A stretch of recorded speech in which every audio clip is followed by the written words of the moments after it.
Hello mga finding! Welcome sa ating new adventure na naman dito sa mundo ng aking vlog.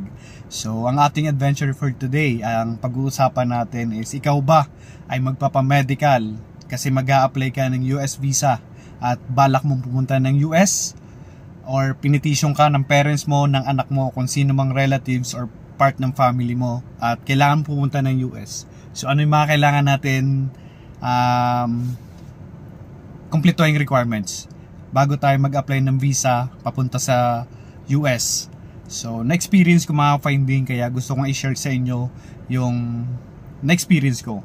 Kaya sa mga hindi nakakaalam at may balak magpa-medical sa St. Luke's Extension sa Metro Manila, especially dyan sa Bukobo Street sa may Malate, marami nagpapa-medical dyan kasi isa sa mga requirements is ng pag-apply ng visa sa US is kailangan maging fit or kailangan mag-undergo ka ng medical. So ano yung mga kailangan mong gawin bago ka pumunta doon? So i-share ko ito mga findings sa inyo, lalo ka na nanonood ngayon na wala kang idea kung ano yung kailangan mong gawin. Kailangan ko matapos ng mas maaga, so ano yung mga steps, step by step na kailangan kong sundin. So although may mga nag-guide doon, pero mas maganda bago ka pumunta sa site na yon, especially sa St. Luke's Extension sa may Metro Manila sa Malate, ay kailangan ready ka at aware ka na kung ano yung mga kailangan mong dalhin at aware ka na kung gaano katagal or gaano kahaba yung pila na dadaanan mo. So i-share ko sa inyo mga finding simula hanggang sa matapos kayo. So para hindi kayo malito at mabilis kayo matapos doon. Sinishare ko to kasi na-experience ko sa mga finding. So ang una nyo gagawin doon mga finding is kailangan nyo mag-book kayo ng appointment online. So meron silang website dyan, so i-check nyo lang yung St. Luke's Manila area. So lalabas yan sa website, so try nyo lang siya i-google at meron silang online appointment. So pagka may online appointment na kayo, kung ano yung date na nakuha ninyo, like for example February 1. So sa February 1 appearance nyo, dadalhin nyo yung papel na nakapag-online kayo. So i-print out nyo yun at hahanapin nyo ng guard sa entrance bago kayo papasukin. At kailangan nyo magdala mga finding ng photocopy ng valid ID nyo para to make sure lang na baka hanapin. At yung passport, kailangan nyo mga finding. Mag-photocopy kayo, kailangan siguraduhin nyo ng malinaw. So para mas okay mga finding, colored na lang ang ipa-photocopy ninyo. So okay, i-colored niyo yung photocopy ng passport ninyo. Isa lang hinihingi pero dalawahin nyo na para hindi na rin kayo mawala sa pila at hindi na kayo ma-hassle. Okay? So pagdating sa entrance, hahanapin sa inyo yung online appointment nyo at bibigyan kayo ng mga guard ng number. So may appointment dyan mga finding, like for example 9 o'clock, 10 o'clock, 11 o'clock ng umaga, or 10 or 12 or 1. So depende kung anong appointment yung makukuha or yung available na makukuha ninyo sa araw na yan.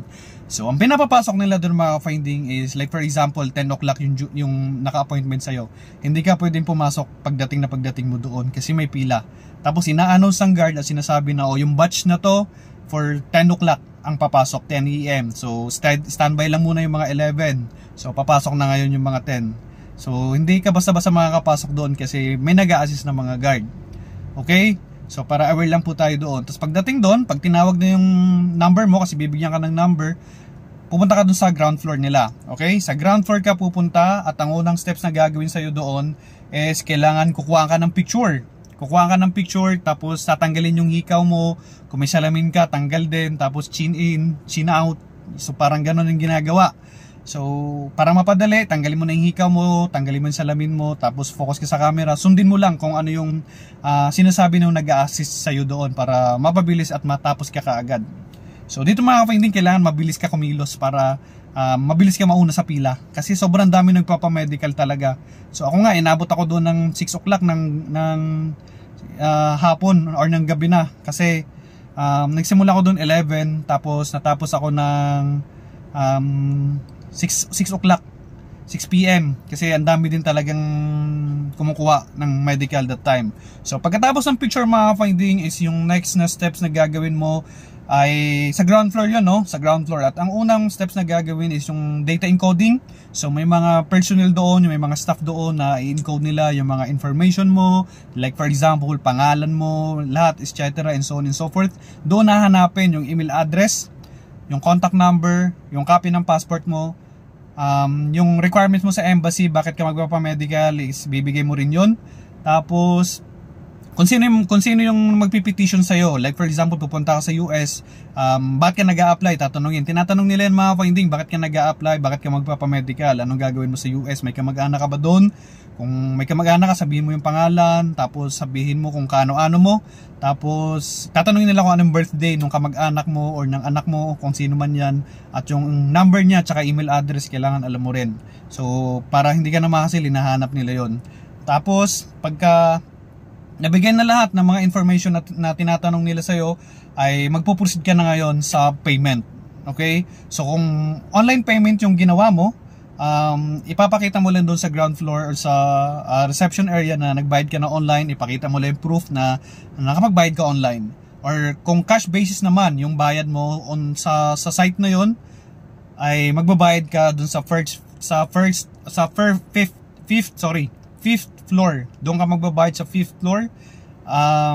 Yung currency dito ng mga finding is peso. So hindi pwedeng dollar kasi hindi sila nag-accept ng dollar or kahit anong currency. Kailangan in peso ang bayad mo dito. So ang binayaran ko mga finding is 26,820. Kung hindi ako nagkakamali. So parang i-round off mo, parang 27,000 na. Pero pag senior ka, syempre may discount. Kailangan mo lang dalhin yung valid ID ng senior citizen ID mo para ma-avail yung service or yung discount mo. Okay? So, sa 5th floor ka magbabayad kapag cash basis yung kailangan mong bayaran. Okay? And then after ng payment, mga finding is magpo-proceed ka na ngayon sa laboratory. So, sa laboratory, ano yung gagawin? So, doon is kukuhaan ka ng urine, kukuhaan ka ng sample ng blood mo. Tapos, mayroon silang mga test na ginagawa doon. So, sama-sama na yon. So, step by step yun mga finding. So, saang floor yon? Sa 4th floor po. Bababa lang po kayo ng baba. Kasi galing kayo ng 5th floor sa payment. Bababa lang po kayo ng baba. Maghahagdan kayo or mag-elevator kayo. Kasi kada floor may elevator naman. Maganda yung facilities mga finding. Maraming upuan. Fully air conditioned. Tapos may elevator siya. So, hindi kayo mapapagod doon. So, 4th floor mga finding yun sa laboratory. Kukuhaan kayo ng blood test tsaka urine. So, ito nga pala mga finding kasi yung sinamahan ko doon sa medical, senior citizen na. So 80 plus years old na. So hindi na siya kinuha ng urine. So tinanong ko yung nurse bakit hindi siya kinuha ng urine. So ang sabi ng mga nurse, pag nag-age ka doon ng 82 years old or pag nag-age ka yata ng, ang pinaka required lang talaga na mag-undergo ng drug test, kung di ako nagkakamali, is 54 years old or 64 years old. Yan. Pag more than 64 years old or 54 years old, hindi na nila kinukuha ng urine sample. So hindi ako sigurado dun sa age bracket, pero may ganon mga ka-finding. May ganong sinabi yung mga nurses doon. Okay? So after ng laboratory mga ka-finding, bababa ka ngayon ng 3rd floor. Sa 3rd floor, andun yung x-ray. So mag-i-x-ray ka doon, and then syempre tanggal yung mga ano sa katawan mo, yung kwintas yan, so tatanggalin yan. So yun, may x-ray doon, mag-i-x-ray ka, and then after ng x-ray mga finding ay pupunta ka sa triage counter. So sa triage counter, andun yung medical examination, andun yung pag-check ng vital signs, yung height, yung weight, tapos yung eyesight, check din nila sa'yo. Sa 5th floor naman to mga finding. So doon naman nila check yun. So experience ko doon mga finding, medyo matagal yung pag-antay namin sa triage kasi ang haba ng pila. Tapos dun sa physical exam, inabot kami ng 30 kada isang pasyente, kung di ako nagkakamali, parang inabot kami ng ng 20 to 30 minutes bago mag-proceed sa next na pasyente yung papasok. So doon ako talaga natagalan, halos 1 hour ako doon sa triage, which is sa 5th floor sa medical examination. So doon i-check yung BP mo, kung kumasa yung BP mo. Pag mataas yung BP mo, papaantayin ka muna nila ng 15 to 20 minutes para bumaba, tapos kukuhaan ka ulit nila. So i-record nila kung ano yung BP mo nung una, tapos i-record nila kung ano yung pangalawang BP mo yan, so yung pangalawa i-record din nila yun, yung una tsaka yung pangalawa i-record nila kung ano yung BP mo tsaka yung heartbeat, i-record nila yon. So yan, so after dyan mga finding, pwede ka na mag-immunization. So tuturukan ka ng mga bakuna doon. Pero dito mga finding, anong nangyari sa amin, nagkaroon ng findings yung sinamahan ko. Nagkaroon ng problem sa x-ray. May nakitang spot, kaya hindi siya nag-proceed sa immunization. So ang nangyari, ito yung twist. Nangyari, tinawag kami. Ako kasi yung guardian, ako yung sumama dun sa pasyente na nagpa-medical kasi senior nga. So ang sabi ng mga nurses, sir, ikaw na lang yung umattend ng orientation. So may orientation sila doon sa mga bumagsak sa x-ray. So may orientation, so anong gagawin? So merong 3 araw na magkakasunod-sunod na kailangan mo mag-sputum. So pupunta ka doon sa St. Luke's Extension sa Manila kasi doon ka nagpa-medical, at magbibigay sila ng papel. So magbibigay sila ng papel at nakalagay doon yung schedule kung kailan ka pupunta. 3 araw magkakasunod yon. Like for example, January 1, 2, 3. So hindi yon dapat papaltos ng 3 araw na sunod-sunod. Tapos may schedule yon, may araw yon, may oras yon. Like for example, 7 o'clock ka, dapat magko-collect ka ng sample. So paano kukuha ng sample? Ang sample mga finding is kailangan mong pumunta mismo sa clinic. Merong sample doon, merong mga container doon na doon mo ilalagay yung saliva or yung flame mo, at doon mo ilalagay yung sputum mo. So pagkatapos nun, alis ka na, and then the following day kailangan mo makompleto yung 3 days na yon hanggang sa maklear ka. So nagbayad na ako ng medical. Siyempre tanong nyo, nagbayad na ako ng medical, magbabayad pa ba ako dun sa sputum? Hindi na, kasama na yun sa binayaran nyo. So wala na kayong babayaran dun sa sputum na yon. At sagot na yun ng clinic kasi nabayaran nyo na siya nung nagpa-medical kayo. So ang tanong nyo naman, paano kung bumagsak ako dun sa 3 sputum? Ay di magsi 6 months gamutan ka. So yung medical mo na yon is back to zero ka. So masasayang yung medical mo na yon. Kasi yung pagkakaalam ko nung tinulong ko sila doon, ang validity lang ng medical mo is yung 3 months lang. Kung kailan ka nagpa-medical, tapos after 3 months, kapag hindi mo nagamit yon or kapag naggamot ka ng 6 months, wala na, hindi mo na siya magagamit kasi kailangan mo maggamot ng 6 months yung medical mo, hindi ka naman naging fit, so wala rin, useless din. So kailangan mo maggamot kapag pag nag-positive ka lahat dun sa sputum result. So paano naman pag nag-negative? So pag nag-negative ka dun sa sputum mo ng 3 araw sunod-sunod, ay magpuproceed ka na ngayon sa immunization. Pwede ka nalang turukan ng bakuna at babalikan na lang kung kailan mong kukunin yung certificate ng medical mo. So ito mga finding yung twist kasi nagtanong ako, sabi ko, so sabihin natin na pumasa na ako sa sputum na yon at hindi ko kailangan maggamot kasi negative lahat ng result ng sputum ko So meron ng spot sa baga ko, pero based sa sputum ko, walang nakitang problem, hindi nag-positive, so negative. So ibig sabihin, mag-go na ako ngayon sa immunization. So sa immunization, so pag na-undergo ko na yon, nakapag naturukan na ako ng mga bakuna kung ano man yan, aantayin ko na lang yung result. So yung challenge dito mga finding, yung result is hindi basta-basta kagad makukuha. Maximum na bago mo makuha, maximum date, maximum month or weeks na bago mo makuha yung medical mo is 2 months. So within 2 months, maximum na yon mga finding, saka mo pa lang makukuha yung result ng medical mo.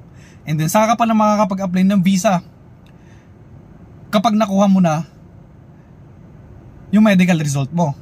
So doon sa araw na kung kailan mo makukuha yung certificate mo na fit ka sa medical, doon ka unang magbibilang ng tawag dito, bago mag-expire yung medical mo, dapat magamit mo na siya or ma-apply mo na siya bago mag 3 months.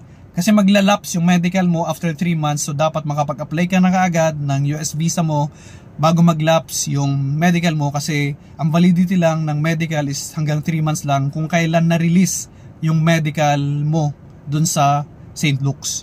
So I hope mga feeding clear yung explanation ko. Kung hindi man is pwede ka nyo akong message sa aking Facebook account, Finding Maro, or mag-comment lang kayo sa video na to. So yun, so I hope mga finding ay nakatulong yung aking adventure for today. At yun nga pala mga finding, bago kayo matapos sa medical ay magtanong kayo sa mga nurses doon kung ano yung mga next steps na gagawin nyo para alam nyo tapos na kayo sa araw na yan. Okay? So, yun. So, pag wala namang problema sa medical nyo, tuloy-tuloy na yan. Kung hindi kayo nag-positive sa x-ray, hindi kayo nag-problema sa x-ray, tuloy-tuloy na yan hanggang sa makuha nyo na yung result nyo kaagad. Pero yun nga, pagka nagka-problema ka sa medical, kung hindi man sa x-ray, ay kailangan mo pa rin maging maipasa yung medical na yung kung saan ka naging unfit. Okay? Kung sa x-ray nga, yun nga sabi ko, kailangan mo mag-sputum 3 days sunod-sunod yon, at hindi ka makakapili ng schedule na yon kasi sila yung pipili at sila magbibigay sa iyo ng availability ng araw na yon. Kasi especially sa akin, nakiusap ako kung pwede mas maaga kasi senior yung kasama ko, pero ang sabi, sir, may mga nakaschedule na kasi sa mga susunod na araw o sa mga susunod na linggo. So yung schedule niyan, yan na yung pinakamaaga kasi hindi na namin pwedeng iurong kasi gugulo din yung mga schedule ng ibang mga nauna. So kailangan yung tanggapin na yun na ibibigay sa yung schedule is yun, as is yun na yun. So hindi na kayo pwede makipaghagil na kayo mauna or pwede nyo i-adjust, pero hindi pwedeng kayong mauna kasi mayroon ng mga nauna doon sa schedule na yun. So yun, so kailangan yung ipasa yung sputum nyo ng 3 araw na sunod-sunod bago kayo mabakunahan. Tapos yung certificate or yung result ng medical nyo is makukuha nyo siya after 2 months maximum yun. During that day mga finding, pagpa-medical nyo is pwede nyo naman makuha yung result nyo kasi yung sa sinamahan ko, during that day kinuha ko yung result ng x-ray kasi gusto ko makita bakit siya nagka-problema sa x-ray. So mayroon nga nakitang problem, so based dun sa result, kaya mag-i-sputum siya ng 3 araw sunod-sunod. So after nyan, maipasa niya either positive or negative. So depende kung ano yung magiging result. So yun. So I hope mga finding ay nakatulong yung aking adventure for today para dun sa mga gustong pumunta ng US at kailangan maipasa yung kanilang medical sa St. Luke's Extension sa Metro Manila, especially dito sa Bucobo, sa may Malate. So yun. So para pumunta kayo ng mga finding is hindi na kayo ma-hassle. So dala na rin kayo ng ballpen, dala kayo ng picture 2x2 picture, dala kayo ng biskwit kasi mahaba ang pila, magugutom kayo doon para hindi kayo mawala sa pila. Biskwit tsaka tubig kahit malaman na lang yung tiyan nyo at hindi kayo magutom doon. So yun, para hindi na kayo mawala sa pila kasi baka kumain kayo sa labas at mawala kayo sa pila. So yun lang mga finding yung aking adventure for today at sana ay nakatulong sa mga taong gusto magpa-medical at makakuha ng kanilang tawag dito visa papunta ng US. So yun lang mga finding. Salamat sa panonood at kung may katanungan kayo ay pwede nyo ako message sa aking Facebook page Finding Maro or mag-message kayo dito sa video na to at magre-reply ako pag hindi ako busy. So yun lang mga finding at samahan nyo ulit ako sa aking next na adventure dito sa mundo ng aking vlog. Bye mga finding!